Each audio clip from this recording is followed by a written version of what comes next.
Hi అండి, welcome to my channel Srikanth agriculture videos. మేమైతే ఈరోజు గడ్డి మందునైతే కొడతాం. ఒడ్ల చుట్టూ ఉన్న గడ్డి చచ్చిపోవడానికైతే గడ్డి మందునైతే కొడతాండు. గడ్డి మందు బాగా ఎండున్న రోజు కొట్టుకుంటే సాయంత్రం వరకు అయితే చచ్చిపోతుంది.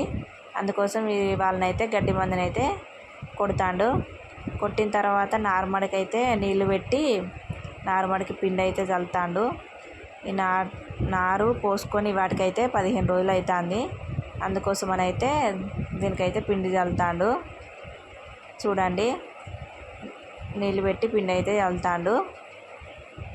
ఇంకా 10 రోజులు అయితే నాటైతే వేసుకోవాలి. రేపటి నుంచి పొలానికి అయితే నీళ్ళు వేస్తాం. చూడండి ఫ్రెండ్స్, ఈ వీడియో కనుక మీకు నచ్చినట్లయితే లైక్ చేయండి, షేర్ చేయండి, కామెంట్ చేయండి. మా వీడియోస్ కోసం అయితే ఇలాంటి మంచి మంచి వీడియోస్ కోసం అయితే మా ఛానల్ని సబ్స్క్రైబ్ చేసుకోండి. Okay friends, bye.